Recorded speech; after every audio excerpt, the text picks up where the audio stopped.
আপনাদের অনেকেরই হয়তো জানা নেই, কলকাতা থেকে মাত্র 175 কিলোমিটার দূরে এক রূপকথার দেশ আছে, যেখানে রয়েছে ঘন জঙ্গল, রয়েছে পাহাড়, রয়েছে বেশ কয়েকটি নদী, আর রয়েছে ঝর্ণা ও অসাধারণ লেক।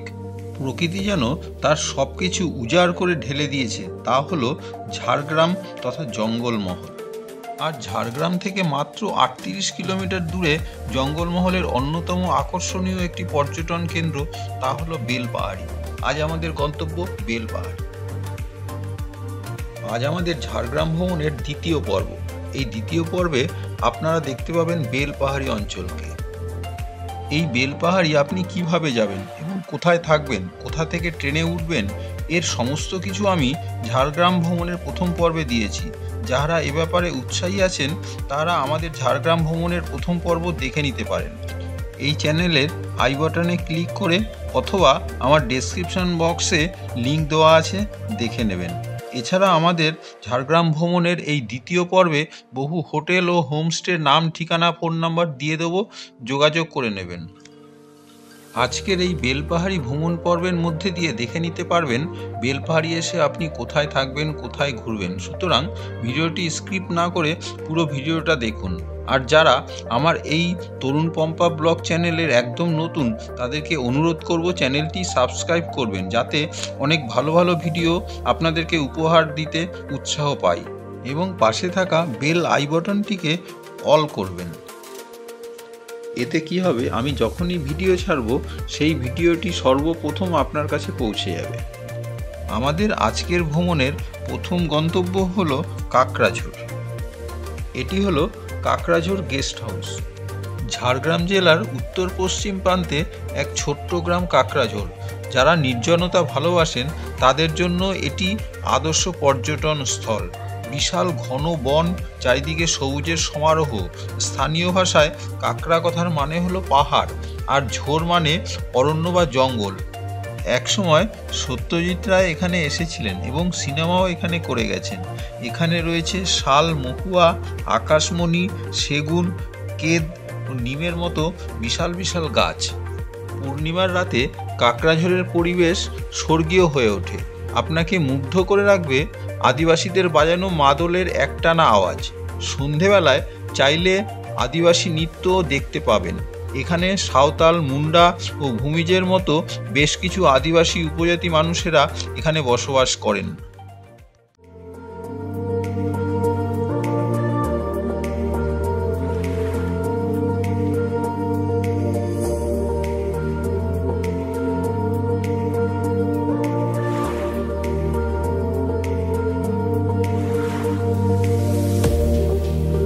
এখানে বেশ কয়েকটি হোটেল, হোমস্টের ফোন নাম্বার দিয়ে দিলাম, যোগাযোগ করে নেবেন।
আমাদের পরের গন্তব্য হলো কেতকি ঝর্ণা, যা ঝাড়গ্রাম থেকে 56 কিলোমিটার দূরে অবস্থিত।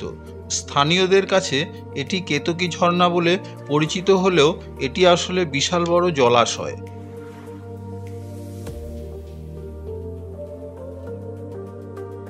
সিংহডোবা গ্রাম ও বুড়িঝোড় গ্রামের পাশেই রয়েছে এই কেতকি ঝর্ণা। চারিদিক সবুজে ঢাকা, এত সবুজ দেখেও আপনার চোখটা জুড়িয়ে আসবে। শহরের কংক্রিটের বেড়াজাল ছেড়ে সবুজকে খুব কাছ থেকে দেখার আদর্শ জায়গা হলো এই কেতকী ঝর্ণা।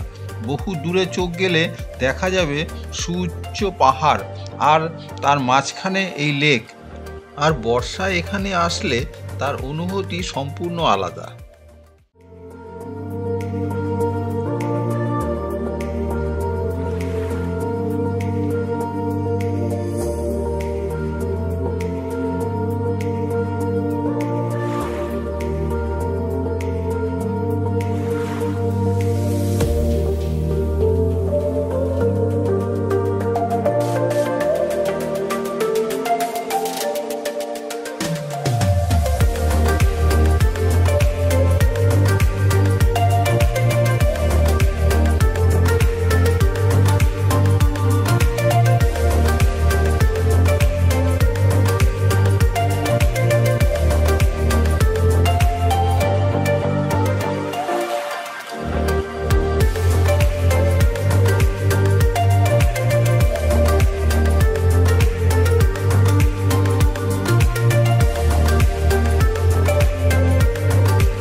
আমাদের এর পরের গন্তব্য হলো ঢাঙ্গি কুসুম। এটি হলো একটি জলপ্রপাত।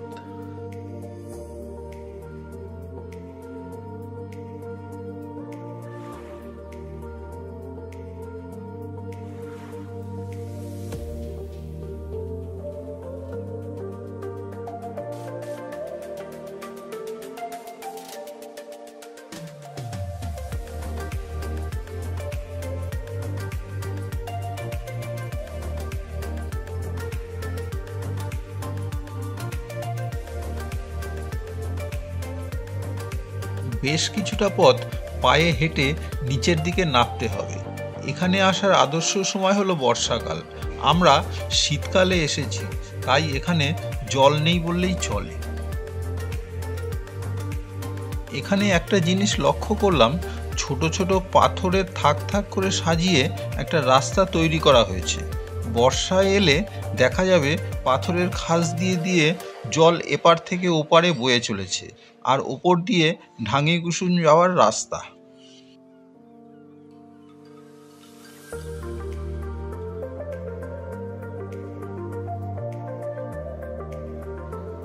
আরও কিছুটা নিচের দিকে নামলে খোলা জায়গায় ভগবান শিব ঠাকুরের দর্শন পাওয়া যাবে এবং বিশ্রামের জন্য বসবার জায়গাও এখানে রয়েছে।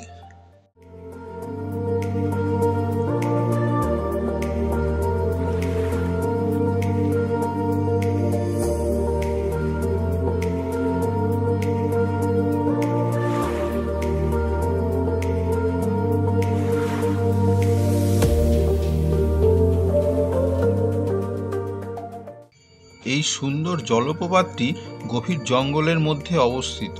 আপনি যদি এই জলপ্রপাতের আসল সৌন্দর্য প্রত্যক্ষ করতে চান তাহলে বর্ষাকালে এটি পরিদর্শন করুন। বছরের এই সময়ে জলপ্রপাতটি অত্যাশ্চর্য দেখায়, যেখানে পাথরের উপর দিয়ে জল গড়িয়ে পড়ে এবং একটি মনোরম প্রাকৃতিক দৃশ্য তৈরি করে।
এখানে অনেক বেলে পাথর পাওয়া যায়।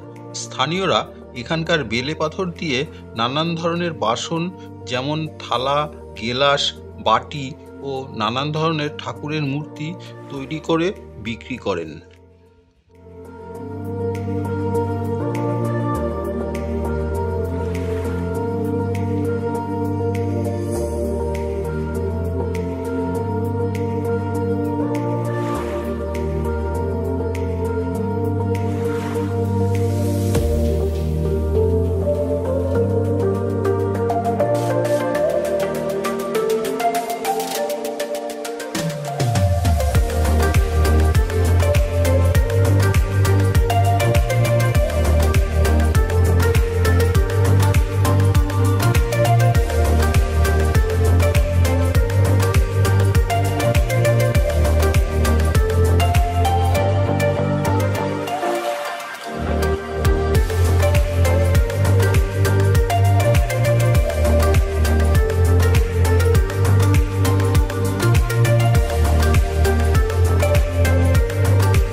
আমাদের এর পরের গন্তব্য হলো গাড্রাসিনি পাহাড়।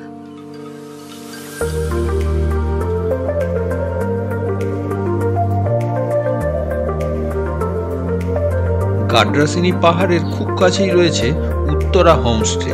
এখানে এসে থাকতে চাইলে মোবাইল নাম্বার দেওয়া আছে, যোগাযোগ করে তবেই আসবেন।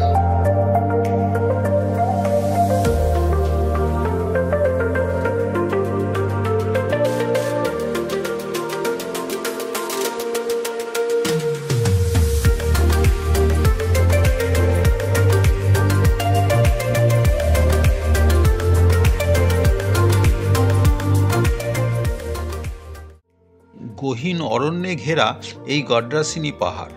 এই পাহাড়ে বহু পরিযায়ী পাখিদের দেখতে পাওয়া যায়। গাড্রাসিনি পাহাড় পুরোটাই ট্রেকিং রুট।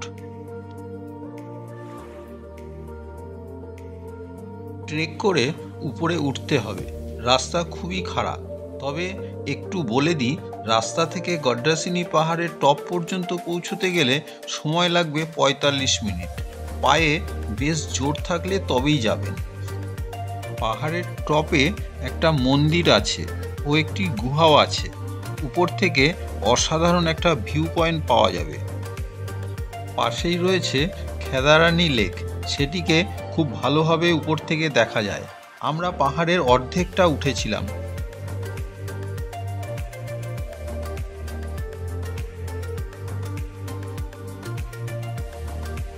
এখানে সুন্দর একটি বাসুদেব ভগবান মন্দির আছে, যেখান থেকে আমরা আবার নিচে ফিরে চলে এসেছিলাম।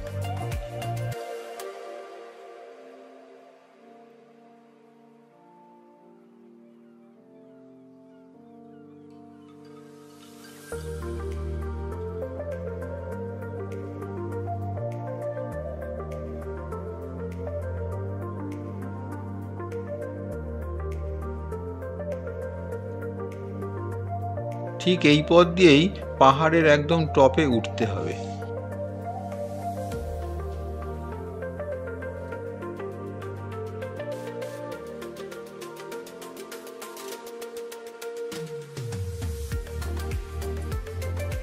আমাদের পক্ষে আর উপরে ওঠা সম্ভব হয়নি, তাই নিচে ফিরে এসেছিলাম। এছাড়া বিকেল 4টের পর পাহাড়ের উপরে ওঠা সম্পূর্ণ নিষিদ্ধ আছে।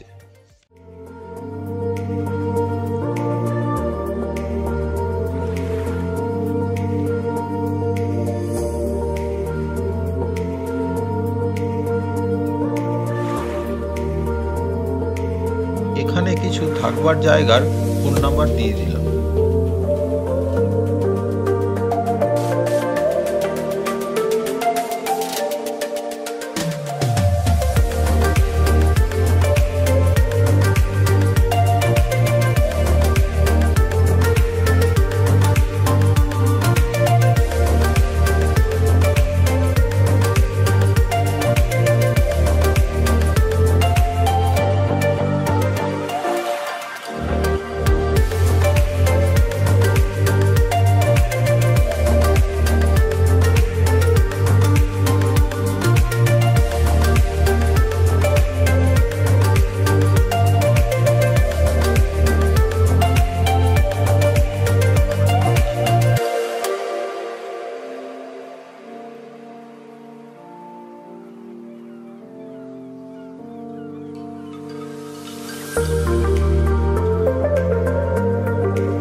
আমাদের এবারের গন্তব্য খেদারানী লেক।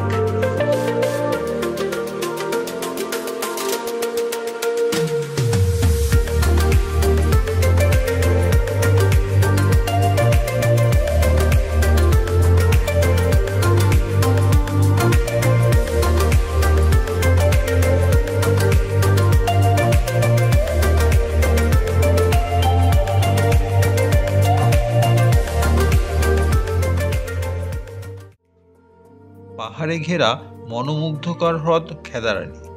সুবিশাল হ্রদে পরিযায়ী পাখিদের মেলা, দক্ষিণে সুউচ্চ গড্রাসিনী ও পশ্চিমে সিংলহর পাহাড়, মাঝে দিগন্ত বিস্তৃত জলাশয়, পাখির ঝাঁক, বুনো শুয়োরের পাল এবং চোখ জুড়ানো প্রাকৃতিক সৌন্দর্য দিয়ে চলেছে এই খেদারানী।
আমাদের এবারের গন্তব্য খাগড়া জলপ্রপাত।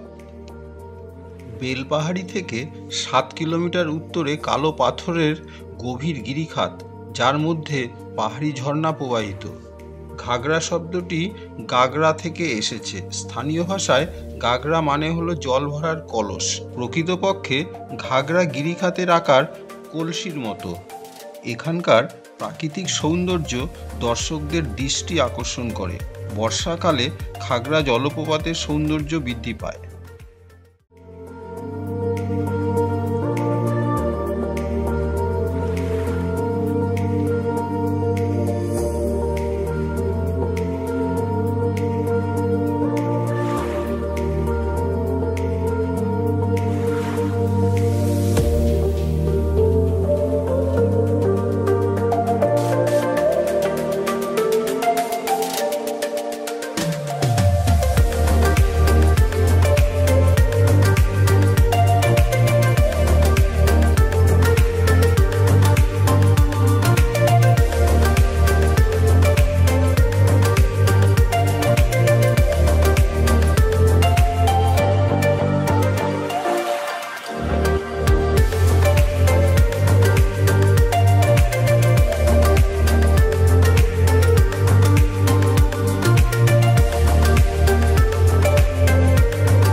আমার এই তরুণ পম্পা ব্লগ ইউটিউব চ্যানেলটি যারা দেখছেন তাদেরকে অভিনন্দন জানাই।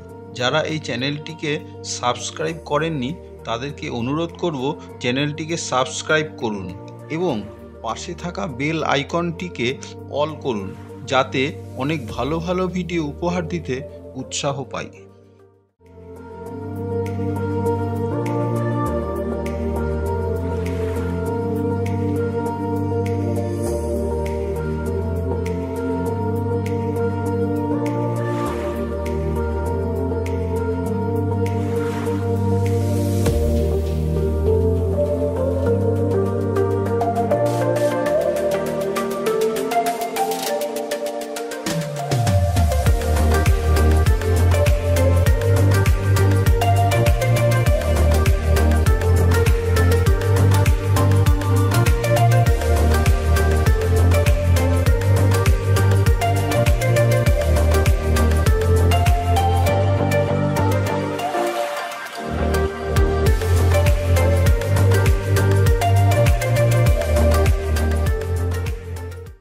বেলপাহাড়ি গ্রাম পঞ্চায়েতের অধীনে অবস্থিত তারাফেনী ব্যারেজ দর্শনার্থীদের দেখার জন্য আরেকটি আকর্ষণীয় স্থান।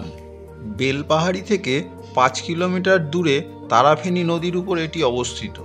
তারাফেনী ব্যারেজ এলাকার হাজার হাজার মানুষের পানীয় জলের একটি গুরুত্বপূর্ণ উৎস। জায়গাটির সৌন্দর্য আরও আকর্ষণীয় হয়ে ওঠে যখন ব্যারেজ চ্যানেলের মাধ্যমে অতিরিক্ত জল ছেড়ে দেয়।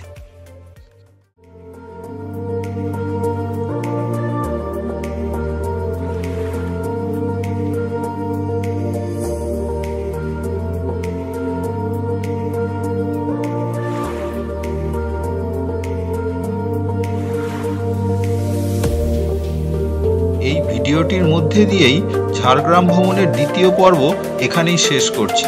পাশে থাকবেন।